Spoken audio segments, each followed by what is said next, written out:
Nah, pikiran gelap itu dalam bahasa Quran disebut ilmu hitam.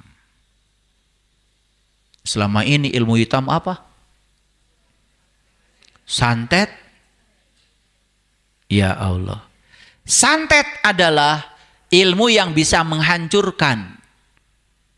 Dan santet yang paling besar dan paling berbahaya adalah pikiran gelap kita sendiri.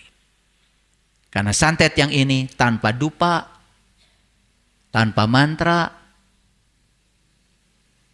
jaraknya sangat dekat, tetapi itu pembangun realitas.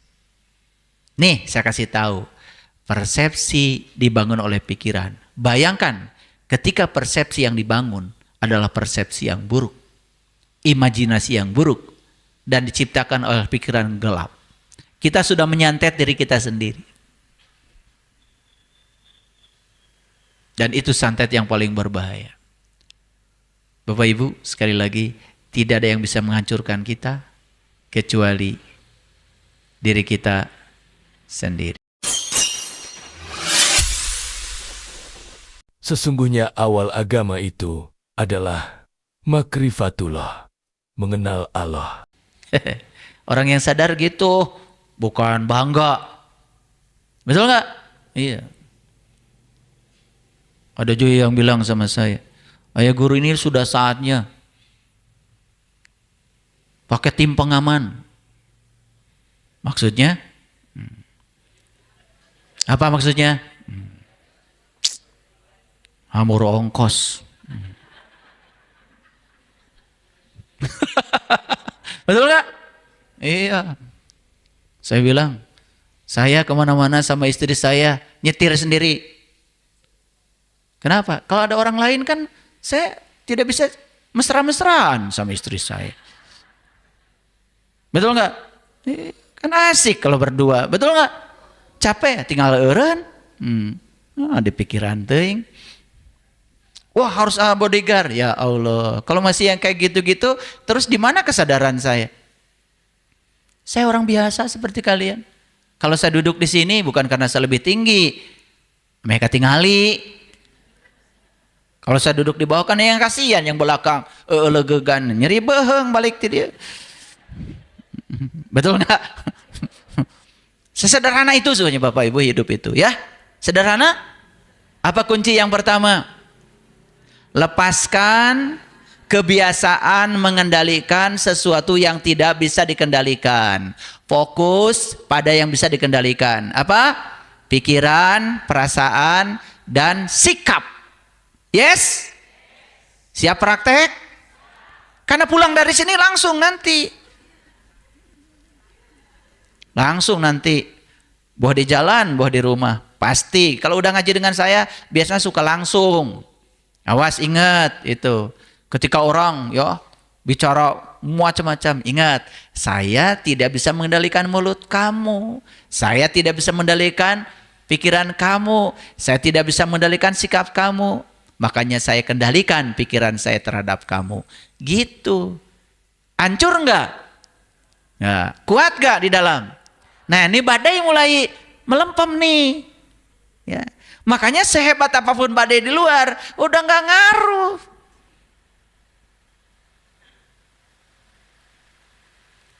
Makanya tidak usah cari ilmu teterak dekadek. Cari ilmu aja supaya jauh tina bedog. Paham ya? Paham apa tidak? Nah, ilmu itu yang harus dicari. Ilmu akhlak. Makanya jangan menyakiti siapapun. Ya? Ya kan? Yang sebelah sini nih. Jangan menyakiti pasangan.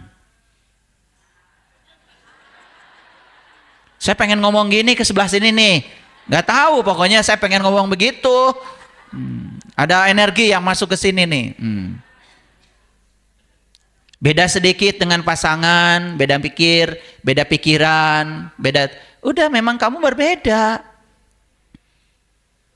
Allah tidak pernah menjodohkan orang yang sama. Piraku sarwa sama jenis kelaminnya, piraku jenis kelaminnya aja udah berbeda. Betul? bentuk tubuhnya berbeda. Betul? Psikologinya berbeda, cara berpikirnya beda. Diampropkeun tah ku Allah supaya kalian tuh belajar memahami dan menerima, menghormati bahwa kamu berbeda. Itu aja. Jalan nanti rumah tangganya. Beda dikit, cerai. Wah. Ya. Masih lagi ya. Sudah rumah tangganya berantakan, masih nasihatin rumah tangga orang. Kumaha hari maneh? Oh, Kak Era. Ini masyarakat tuh nggak butuh nasihat, nggak butuh. Butuh role model, butuh teladan. Karena kalau di level orang yang besar, punya pengaruh, melakukan tindakan seperti itu, ngarilu, handap. Betul apa tidak? Kan gampang cari pembenaran. Karena si Anu juga begitu, toh disangka benar. Apalagi pakai gelar-gelar kerohanian. Kiai ke, apa ke. Ngasih contoh terbalik. Kumaha lamun dicontoh ku masyarakat. Teu izin gitu. Lepaskan heula tuh gelarna. Ya. Nih sebelah sini nih. Kalian.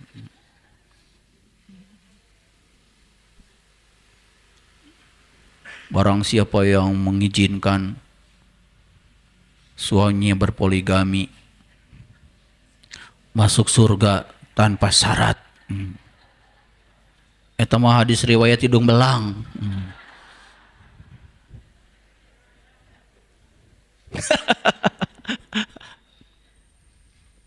Ya beda, kalau di Arab ya boleh poligami, kan itu tradisi. Di Indonesia mah enggak. Ya pernikahan yang beres monogami. Ya. Ya. Sing nyaraah ke keluarga. Ya. Belum dibahagiakan yang lama juga geus neangan anyar deui. Nean masalah gajingan sakitu. Betul enggak? Iya. Ini ada cerita nih. Cerita dialog antara lilin dengan angin. Pernah dengar enggak? Mau dengar? Jadi si lilin itu kan kalau sudah dinyalakan suka centil kan? Ya jika maraneh gitu. Kekara hurung saeutik oge apan geus plak-plak. Lilin ini mah lilin. Ya? Nah, terus si lilin itu dialog dengan angin. Kata si lilin teh begini, ya. Kasihan kamu angin. Kamu mah dicipta sama Tuhan itu katanya tidak berbaju, tidak berwujud. Karunya teuing, cek lilin. Lihat tuh saya, ya, bercahaya, ya, berbaju, menerangi sekelilingnya, nggak kayak kamu.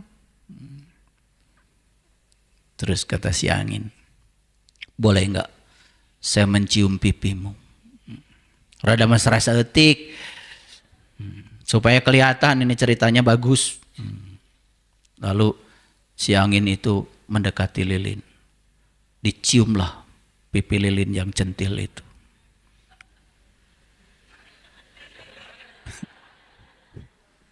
Begitu dicium apa yang terjadi Bapak Ibu? Parem. Ya. Begitu udah padam, bingung itu si lilin. Ya. Dia udah menghina angin, baru disentuh sedikit aja. Lalu si angin bicara begini. Saya sudah menyentuh banyak bintang di semesta ini. Bahkan dengan sentuhan yang sangat kasar dari saya. Dan mereka tetap aja menyala terang. Ini kamu lilin? Baru dikecup aja. Mati. Paham maksud saya? Cing atuh kakara jadi lilin mah tong asanya angan batur. Betul? Ada masalah sedikit aja amruk. Itu badai di dalam. Bapak Ibu, makanya ya belajar spiritual itu small step. Kuatkan di dalam akarnya dulu, ya. Jangan pameran keluar. Baru bisa Makhraj sedikit-sedikit aja langsung ustazah. Sibuk yang ngurusi baju. Jadi yang pertama apa Bapak Ibu? Tadi apa? Apa? Lepaskan. Ini agak diulang-ulang nih. Sugan we nyurup. Ya. Jadi kalau ngaji dengan saya harus sampai kasurupan. Kasurupan kue ilmu. Ya. Jadi ingat pulang dari sini tuh. Lepaskan semua yang tidak bisa dikendalikan.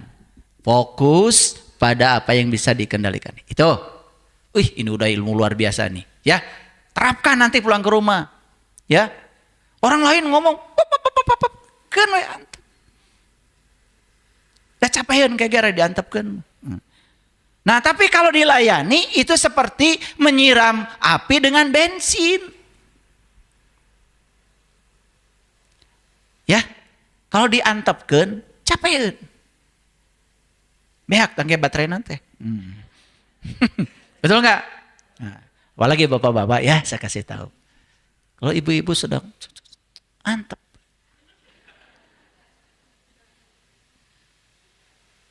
Karena ternyata perempuan mah hebat. Didengarkan saja sudah solusi. Jadi perempuan itu ternyata menurut John Gray tidak butuh solusi. Jadi ketika ngacapruk, dangokeun. Ngacapruk bahasa apa ya? Ya pokoknya begitulah ya. Yang kedua, lihat saya ya. Ketika kita mendapati sesuatu yang tidak diinginkan di luar, yang tadi itu sebut aja musibah, walaupun itu hasil dari tangan kita sendiri, akui secara jujur, dia datang karena undangan kita sendiri. Nah supaya kita tidak oleng, perhatikan saya, pandang semua kesulitan sebagai kesempatan untuk berkembang.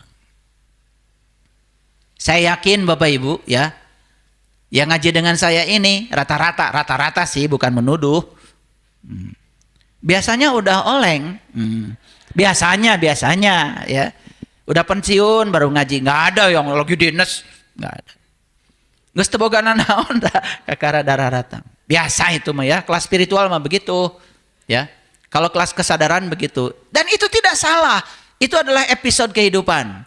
Kadang-kadang ya, untuk bisa berpaling itu ya, mainannya harus diambil dulu. Jadi cara Allah memalingkan seseorang itu mainannya diambil dulu gitu loh. Lagi bisnis, hebat-hebatnya diambil dulu. Punten saudara Allah teh. Canak heula. Punten heula da Allah mah ya. Sekedap gitu.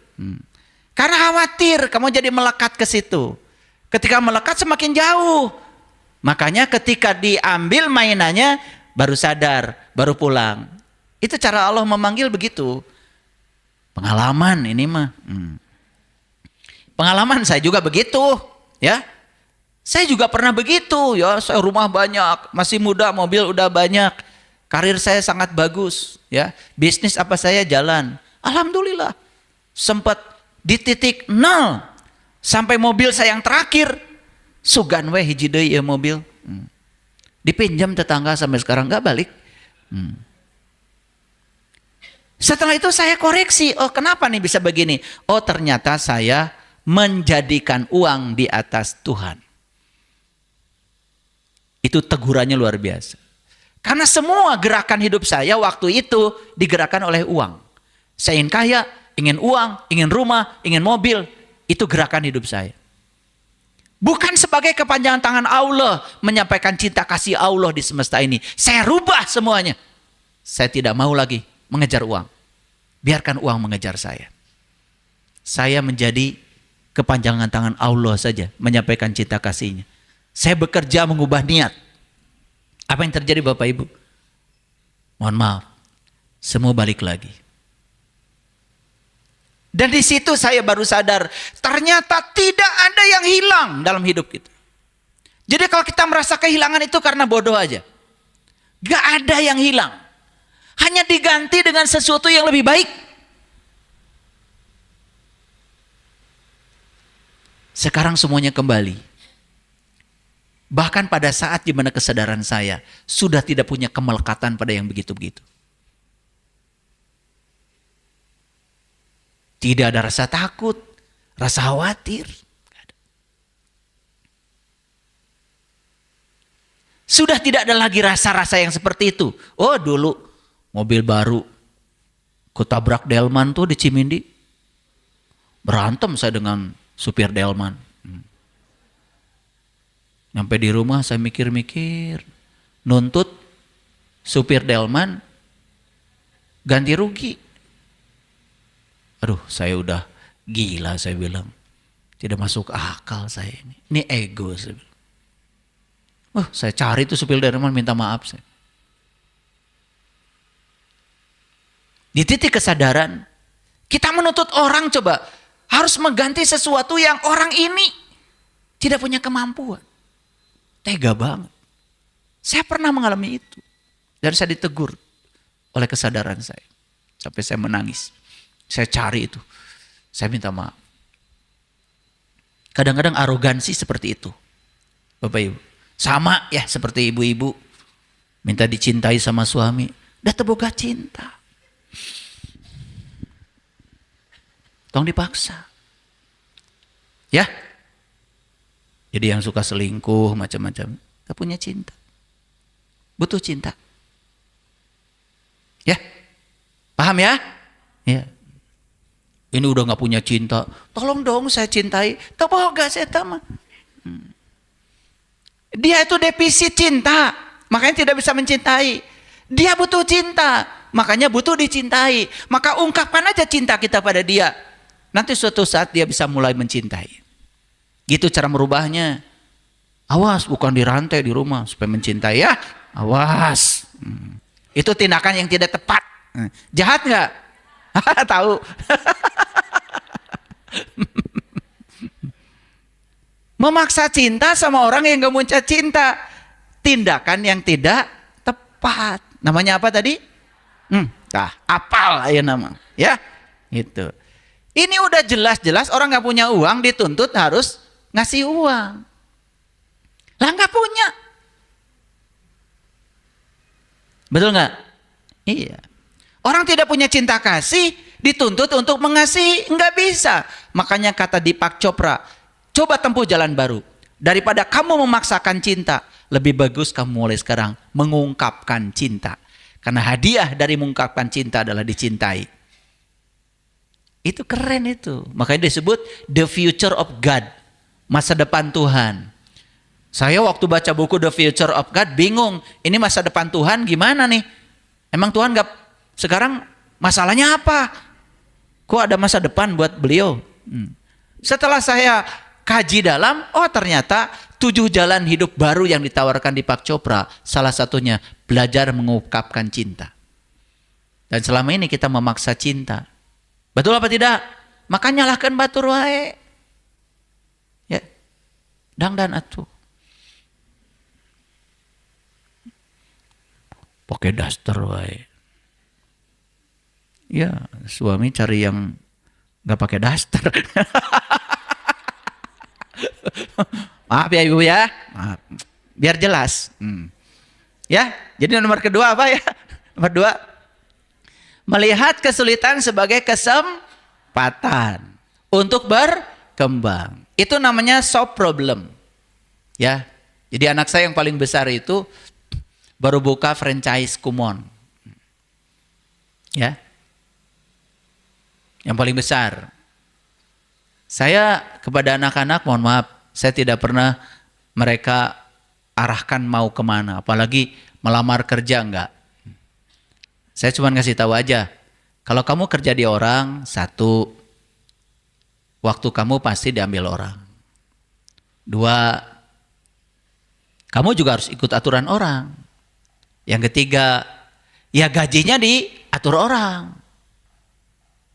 Tapi kalau kamu ingin punya penghasilan sendiri, kalau gitu saya sama anak, ya kamu jangan kerja di orang, kamu menciptakan pekerjaan sendiri.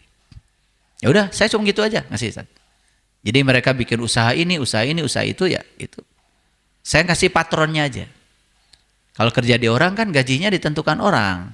Betul nggak? Jelas kamu tidak punya kebebasan waktu dan kebebasan uang. Jadi anak saya yang paling besar buka franchise Kumon tuh di daerah Cisangkan. Setiap malam kalau pulang pasti dialog dengan saya. Apa temuan hari ini? Saya tidak tanya apa penghasilan hari ini. Temuan hari ini. Oh, saya bisa membuat anak yang tadinya tidak fokus jadi fokus. Kok saya di usia seperti ini bisa memberikan saran-saran sama orang tua yang salah mendidik anaknya?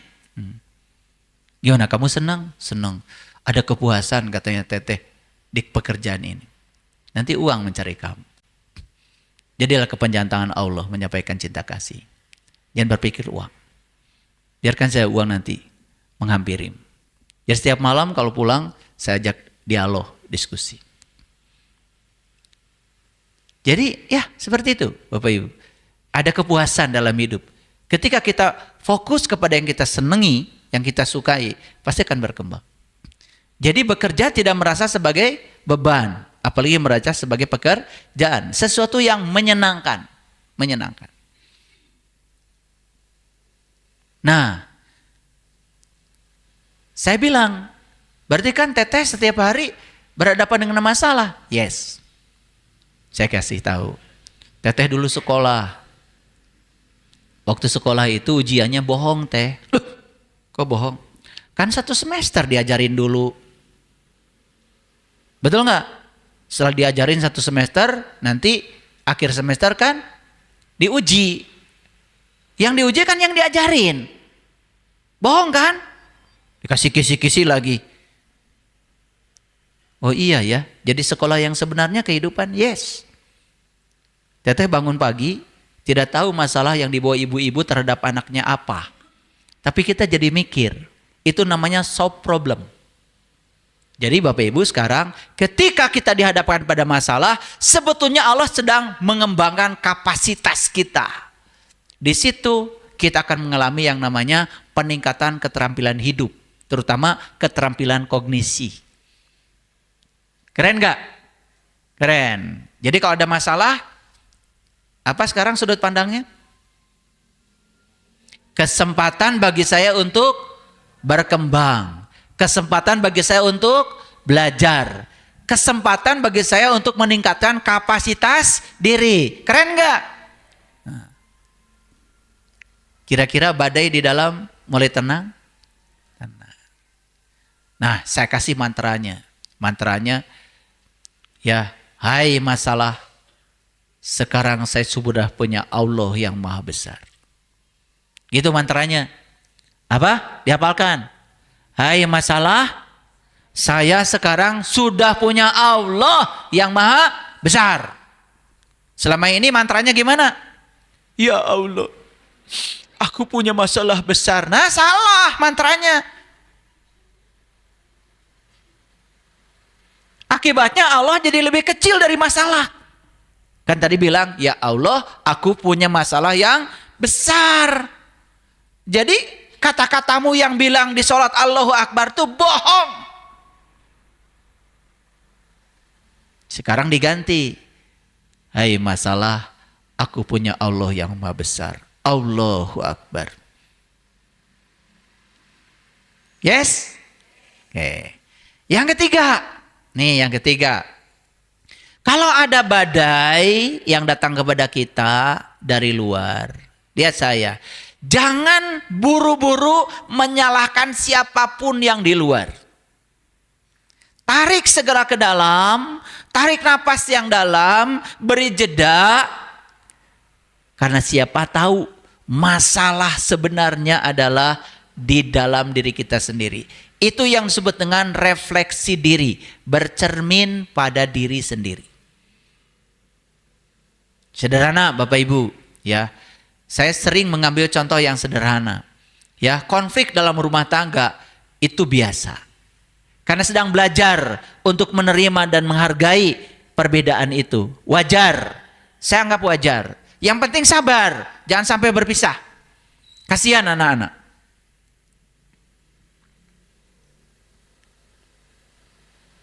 Tetapi ketika itu terjadi, coba belajar untuk tidak menyalahkan pasangan. Yes? Ingat ini kata-kata saya, ya. Coba tarik ke dalam. Apa yang salah dengan saya? Coba. Apa yang salah dengan saya? Jadi saya sambil perjalanan ke Jakarta kemarin. Ada tulisan bagus di truk. Luar biasa, itu menginspirasi saya. Gambarnya perempuan cantik. Dan si perempuan itu seolah-olah berbicara begini. Cinta tidak diukur dari berapa besar pengorbananmu. Cinta diukur dari berapa besar pendapatanmu.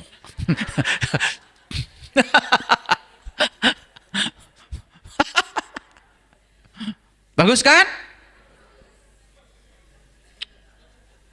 Kasihan itu supir truk. Ya, sudah nyupir, ngantuk-ngantuk juga nyupir, terus menerus ya. Luar biasa. Ya. Tetapi yang di rumah menghargai cintanya itu berdasarkan berapa besar pendapatan, bukan berapa besar pengorbanan. Ini contoh yang jangan ditiru ya ibu-ibu. Jangan-jangan pulang dari sini ditulis lagi sama kalian di kamar. Refleksi diri, bercermin diri. Makanya sering-sering bercermin ke dalam. Karena dengan bercermin ke dalam, emosi kita tidak terpancing. Kemarahan kemudian mereda. Apalagi bisa mengambil tanggung jawab. Oh, ini semua gara-gara kesalahan saya. Sehingga ketika kita tidak menyalahkan siapapun, serangan keluar itu berhenti. Badai mulai mereda. Coba, gitu aja. Dan yang terakhir, Bapak Ibu, sadari bahwa persepsi kita sangat berbahaya. Karena persepsi dapat membentuk realitas. Siapa yang menciptakan persepsi? Yang menciptakan persepsi adalah pikiran. Bayangkan ketika pikiran yang menciptakan persepsi itu adalah pikiran gelap. Nah, pikiran gelap itu dalam bahasa Quran disebut ilmu hitam. Selama ini ilmu hitam apa? Santet. Ya Allah. Santet adalah ilmu yang bisa menghancurkan. Dan santet yang paling besar dan paling berbahaya adalah pikiran gelap kita sendiri. Karena santet yang ini tanpa dupa, tanpa mantra, jaraknya sangat dekat, tetapi itu pembangun realitas. Nih, saya kasih tahu. Persepsi dibangun oleh pikiran. Bayangkan ketika persepsi yang dibangun adalah persepsi yang buruk, imajinasi yang buruk, dan diciptakan oleh pikiran gelap.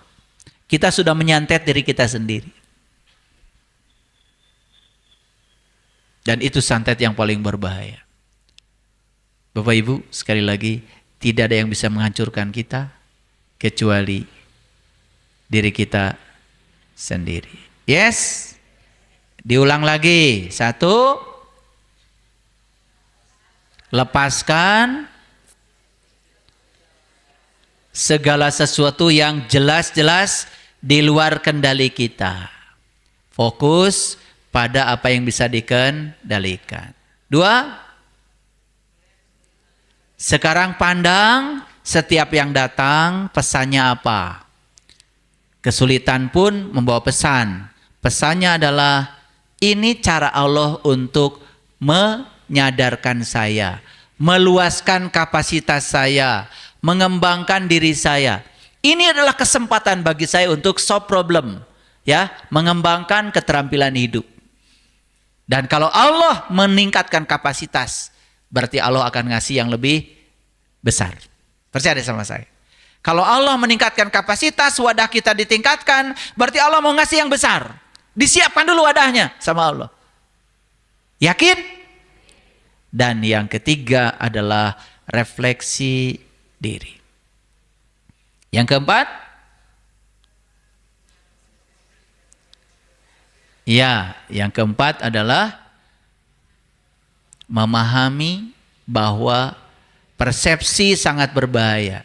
Karena persepsi membentuk realitas. Nah, bayangkan persepsi yang dibangun oleh pikiran gelap, oleh ilmu hitam yang ada pada diri kita, itu akan menghancurkan. Sehingga realitas kita menjadi realitas yang sangat mengerikan. Ingat ya, Allah bergantung sangkaan kita. Gimana? Tambah ngerti? Oke. Nah, saya lanjutkan dulu. Jadi kalau menurut Al-Quran, surat At-Taubah ayat 126, catat surat ke-9 ayat 126. Dan tidaklah mereka memperhatikan bahwa mereka diuji sekali atau 2 kali setiap tahun. Jadi ternyata Allah itu ngasih kejutan sama kita.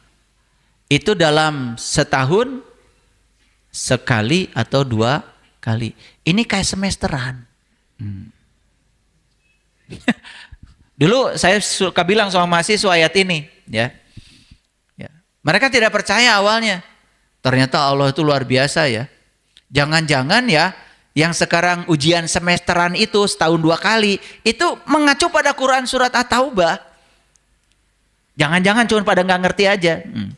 Karena di Quran dibilang ujian itu dalam setahun sekali atau 2 kali. Nah, sekarang saya ingin menjelaskan kata ujian. Seolah-olah Allah itu ya perlu menguji kita gitu.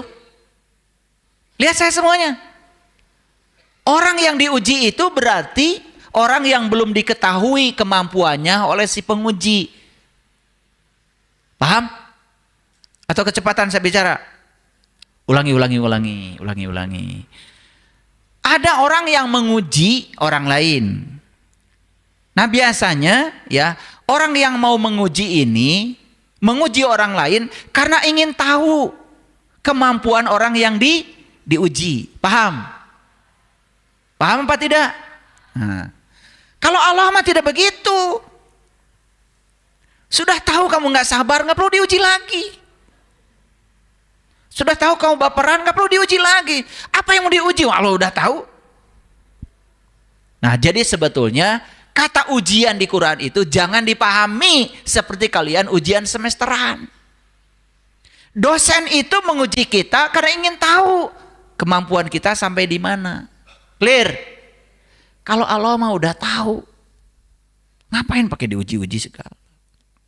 Tapi kata ujian di Quran itu sebetulnya adalah Allah ingin memberitahu supaya kamu segera pulang. Karena jalanmu terlalu jauh dari Allah. Gitu sebetulnya. Paham ya? Jadi di Quran itu akan ada panggilan. Dalam setahun bisa sekali 2 kali. Untuk mengingatkanmu kalau jalanmu terlalu jauh. Makanya diberikanlah sesuatu yang di dalam sesuatu itu ada pesan supaya kamu segera pulang. Paham? Ini harus dijelaskan nih kata ujian. Karena banyak yang tidak mengerti. Nah, dan mereka tidak kembali. Tuh, kan itu. Makanya ujian di Quran itu yang disampaikan pada kita, itu hanya Allah sedang mengingatkan kalian supaya pulang. Makanya ayatnya, supaya kamu kembali. Kembali kemana?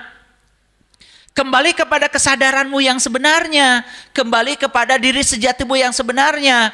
Diujinya berapa kali? Sekali atau 2 kali. Nah, yang setahun 2 kali mungkin karena terlalu bebal. Karena sekali nggak cukup bagi dia. Berarti kalau 2 kali remedial. Betul nggak? Nah, remedial itu di hair lah. bahasa Garutnya mah. Paham ya? Supaya apa? Supaya kamu kembali. Jadi ujian di Quran itu, apakah Allah ingin menguji diri kita atau Allah memanggil kita? Memanggil. Supaya kamu pulang.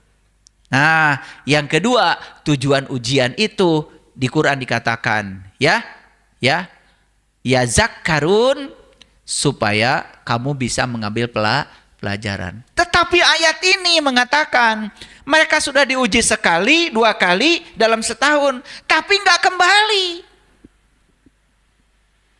Dan mereka juga tidak mengambil pelajaran. Setuju Bapak Ibu? Setuju apa tidak? Biar aku tengah rasa. Setuju apa tidak? Jadi Allah itu luar biasa ya. Nah, kalau mereka bisa kembali dan mengambil pelajaran, kayaknya nggak perlu diuji lagi. Jadi kesimpulannya, kenapa tiap tahun ada ujian? Dan terus menerus? Karena jawabannya 2. 1, karena kamu tidak pulang-pulang. Kayak Bang Toyib aja. Yang kedua, karena kamu tidak bisa mengambil pesan di balik itu. Makanya sekarang percaya sama saya, setiap peristiwa dalam hidup ini ada alasan terjadinya. Ada argumen, ada pesan yang dititipkan di balik itu. Luar biasa Allah. Cuman kita biasa di luar. Akibatnya nggak ngerti-ngerti. Karena kita sering menjadi orang asing di tubuh kita sendiri. Kenapa? Karena kita mengejar sesuatu yang entah apa yang kita kejar. Halusinasi pikiran sendiri. Clear ayat ini? Jadi setahun berapa kali? Mau tiap tahun?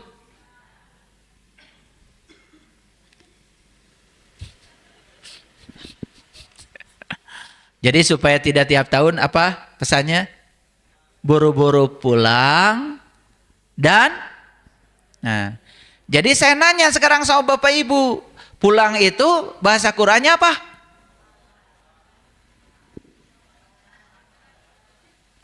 Ya taubat. Pada pintar ya kalian itu. Nah, maka di Quran jelas sekali.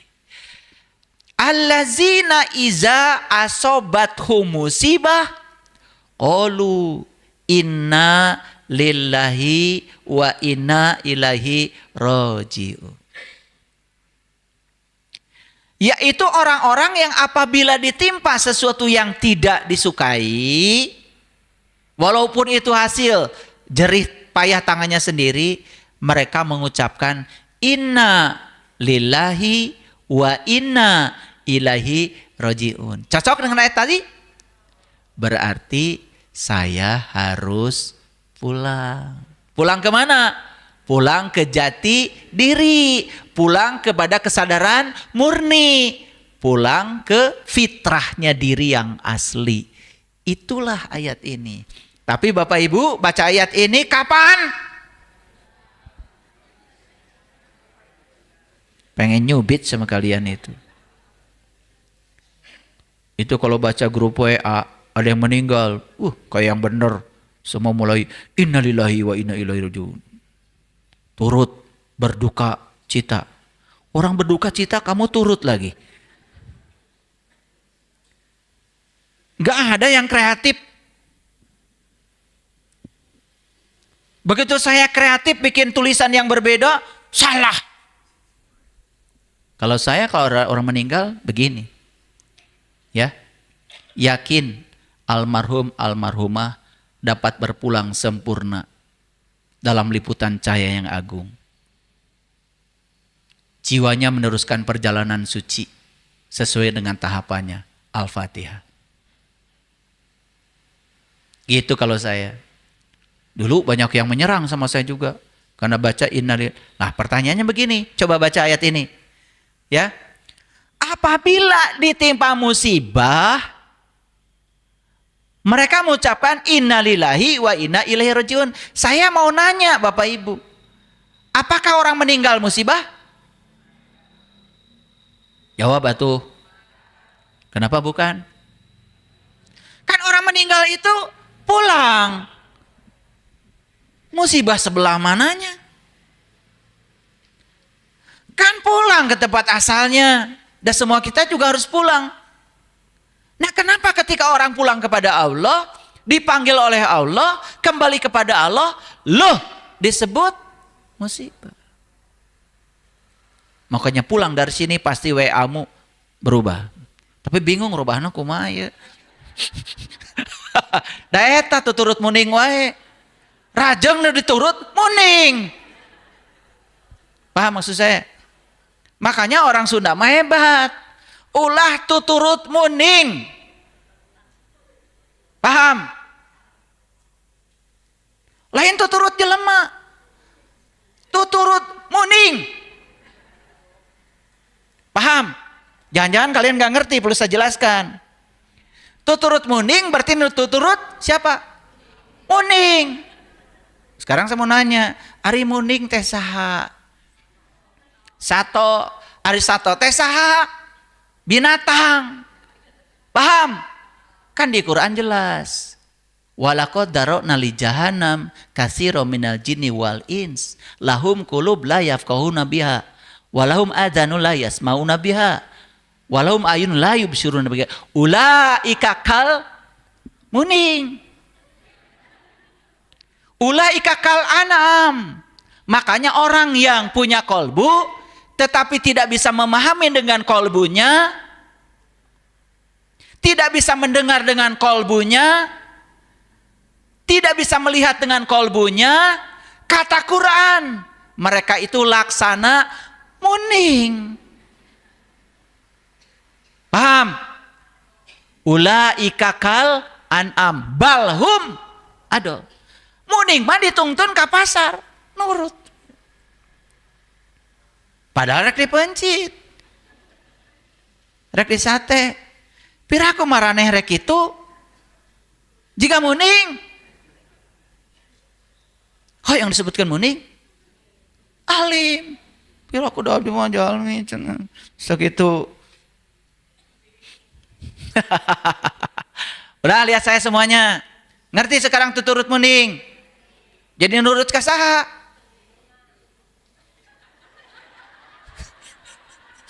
Kumaha ya teh ngaji teh? Ari tuturut muning nurut ka saha? Nurut ka jelema.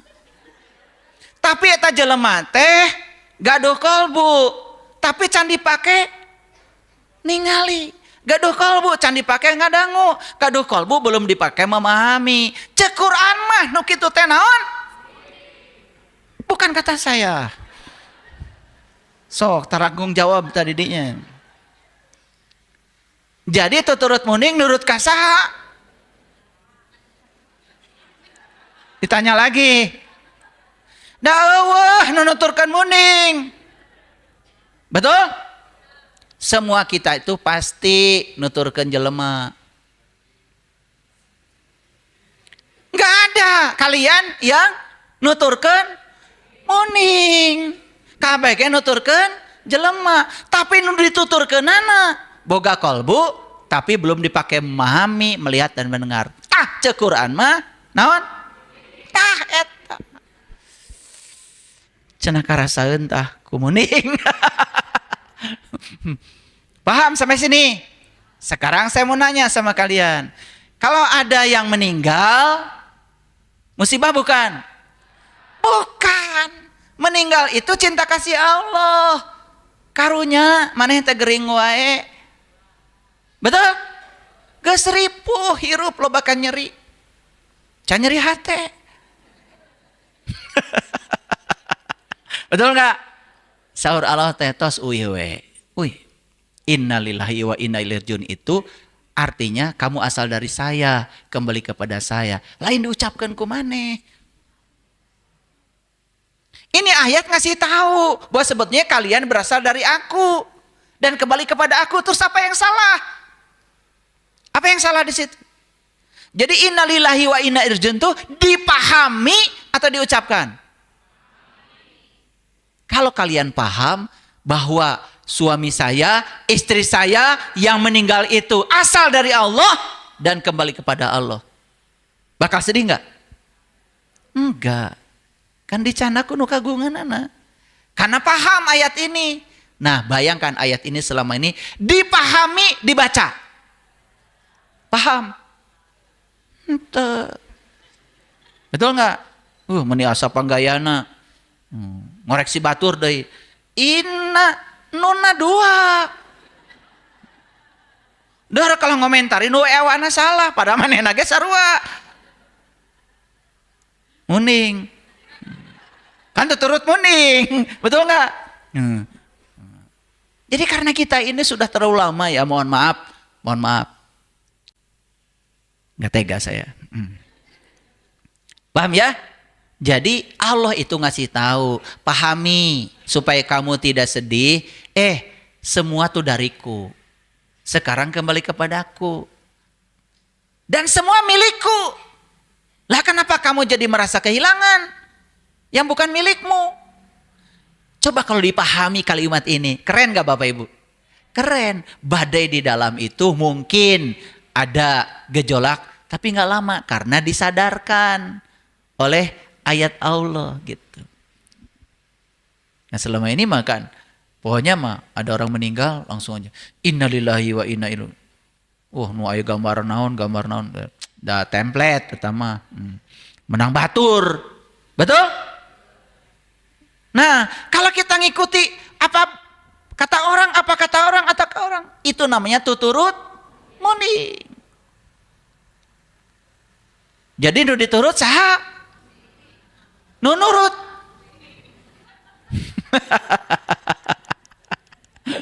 Udah. Karunya. Jadi ulangi lagi ya Bapak Ibu. Di dalam Quran dikatakan, walanabluwannakum bisyai'in minal khauf wal ju' wa naqsim minal amwal wal anfus was samarat wabasyiris syabirin.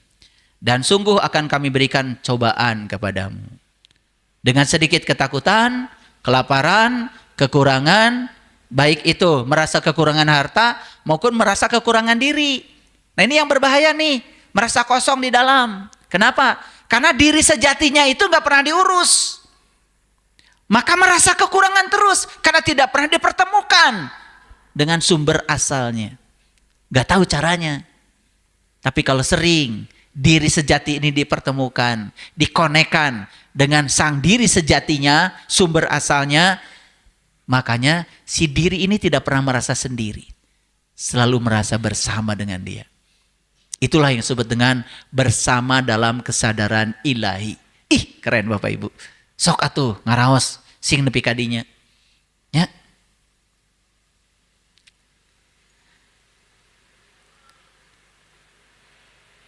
Dan berikanlah berita gembira kepada orang-orang yang sabar. Nah, wabasyiris syabirin, sampaikanlah berita gembira pada orang-orang yang sabar. Awas, jangan bikin definisi. Siapa orang yang sabar? Dijawab oleh Allah di ayat selanjutnya. Allazina iza asobatu musibah qalu innalillahi wa inna ilaihi. Orang sabar itu mereka yang paham segala sesuatu berasal dari Allah dan segala sesuatu kembali kepada Allah. Nah, orang yang sadar segala sesuatu dari Allah dan akan kembali kepada Allah, itulah yang disebut dengan orang yang sabar. Beda dengan yang Bapak Ibu pahami selama ini. Siapa orang yang sabar? Sabar.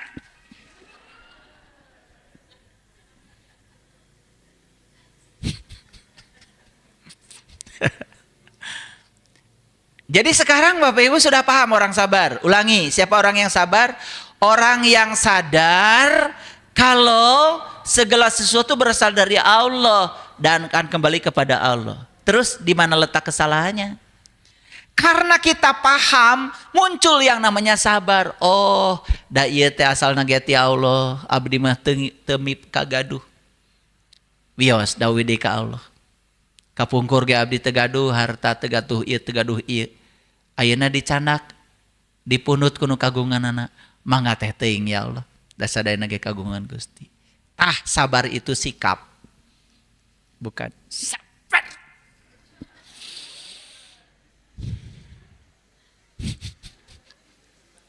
Gitu maraneh mah bari jeung keheul teh, betul enggak?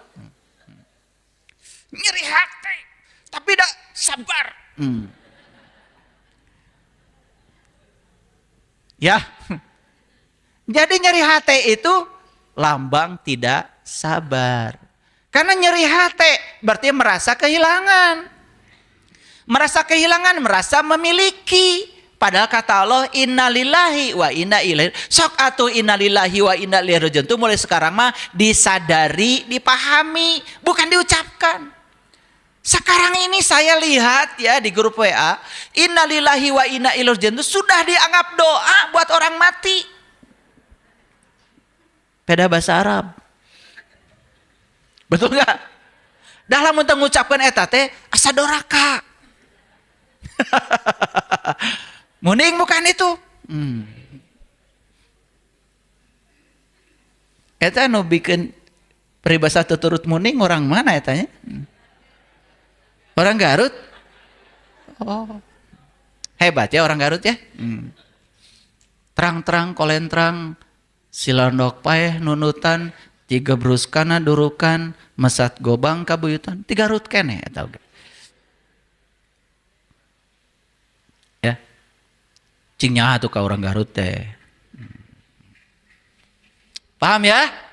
Jadi sekarang innalillahi wa inna ilaihi udah paham? Hafalnya makan dari dulu. Tapi sekarang jadi paham. Oh, innalillahi wa inna ilaihi rajiun itu adalah sikap saya. Ya. Ketika saya sadar segalanya dari Allah dan kembali kepada Allah dan saya tidak memiliki apapun karena semua miliknya Allah. Kenapa saya harus merasa kehilangan? Itulah yang disebut orang sabar. Jadi sabar itu adalah knowledge. Sabar itu adalah sikap yang dibangun oleh pengetahuan. Udah masuk pengetahuannya? Udah kasurupan sama innalillahi wa inna ilaihi rajiun sudah? Oke. Jadi sekarang itu tidak ada lagi protes, apapun yang terjadi ya sudah, terima aja. Karena di balik semua kejadian itu ada pesan yang sedang disampaikan. Ih keren jadinya. Tenang gak kira-kira kalau hidup kayak gitu? Tenang. Jadi sebetulnya yang membuat gelisah selama ini apa Bapak Ibu? Apa itu? Bodoh. Tuh kan ngaku. Makanya bodoh tuh racun. Yang membuat gelisah tuh 3 sebenarnya Bapak Ibu. 1 namanya itu kemarahan. 2 adalah keserakahan. 3 adalah kebodohan. Kenapa marah? Marah itu kan sebetulnya karena segala sesuatu harus sesuai dengan keinginan dia. Beda aja dikit marah. Itu karena dia berfokus pada hasil, tidak berfokus pada proses. Itulah marah. Serakah, tidak merasa cukup, tidak merasa puas, tidak merasa berkelimpahan. Dan yang paling berbahaya yang ketiga adalah kebodohan. Makanya kebodohan itu dalam bahasa Quran disebut pikiran gelap. Nah, pikiran gelap bahasa lainnya adalah ilmu hitam. Jadi ilmu hitam bukan santet, bukan sihir. Ilmu hitam itu sebetulnya adalah kebodohan. Paham sampai sini? Punya ilmu hitam? Ih, serem. Baru tahu ilmu hitam ya. Untung ngaji ke sini ya. Makanya setiap judul selalu relate biasanya dengan frekuensi yang datang. Begitu biasanya. Biasanya begitu ya. Tidak akan salah. Bapak Ibu ya. Makanya supaya tidak bodoh, yuk sekarang kita membuka diri. Yang paling utama buka dulu pikiran. Syukur-syukur kalau bisa sampai pada tingkatan membuka kolbu. Nah, di Quran surat Al-Baqarah ayat 171 Allah mengumpamakan seperti ini. Perhatikan ini ayat terakhir yang saya sampaikan hari ini. Wa masalul ladzina kafaru kamasalil ladzi yang iku bima la yasma'u illa du'aan wa nidaan. Sumun bukmun umyun fahum la yaqilun. Perumpamaan orang yang tertutup, lihat tertutup apanya? Tertutup pikirannya, tertutup kalbunya, merasa paling benar, hanya ingin didengar, tidak mau belajar, merasa seolah-olah sudah di puncaknya. Ingat ya, seseorang yang merasa sudah pintar langsung jatuh jadi orang bodoh. Jadilah orang yang tidak tahu apa-apa, tidak bisa apa-apa, tidak punya apa-apa, dan tidak merasa siapa-siapa. Enak hidup. Nah, perumpamaan orang-orang yang tertutup adalah seperti penggembala yang memanggil binatang yang tidak mendengar selain ajakan dan seruan-seruan saja. Mereka tuli, bisu, dan buta. Mereka tidak mengerti. Nih, orang yang tertutup itu Bapak Ibu diumpamakan oleh Allah seperti binatang yang dipanggil-panggil oleh penggembalanya itu hanya mengikuti seruan penggembalanya. Dibawa kemana, rek ngilu kamana, sudah tidak pernah berpikir lagi.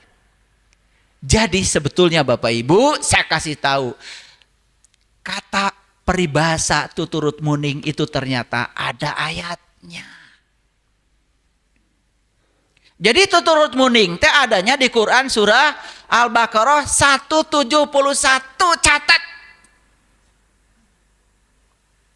Kebuka sekarang? Alhamdulillah, ya. Panggih ya jeung muning. Ternyata ada ayatnya, Quran surah Al-Baqarah 171. Perhatikan saya. Muning mah dipanggil aja dengan panggilan seruan apa saja sama si penggembalanya, mau ke kandang, mau ke pasar, mau kemana, ikut saja. Itulah perumpamaan orang yang bodoh. Yang tertutup pikirannya, tertutup kalbunya. Digambarkan di Quran seperti binatang yang dipanggil-panggil oleh penggembalanya. Apa saja yang diseru oleh penggembalanya, ikut saja. Apapun seruannya ikut saja, walaupun itu mencelakakan. Jujur Bapak Ibu, selama ini kita dengarkan kajian-kajian, apa saja yang diseru oleh yang menggembala kita, walaupun kita tidak mengerti, ikut saja. Betul apa tidak? Jadi sekarang sudah tahu yang menyeru cing itulah kitu teuing. Saya mau bukan begitu maksudnya. Yang menyeru dengan diseru sama gitu aja. Saya mah nggak tega, nggak kayak kalian. Ya. Jadi sekarang tuturut muning sudah ketemu ayatnya. Wah, pulang dari sini beritakan pada semua orang. Oh ternyata tuturut muning teh ada di Quran surat Al-Baqarah 171. Catat itu. Terima kasih. Assalamualaikum warahmatullahi wabarakatuh.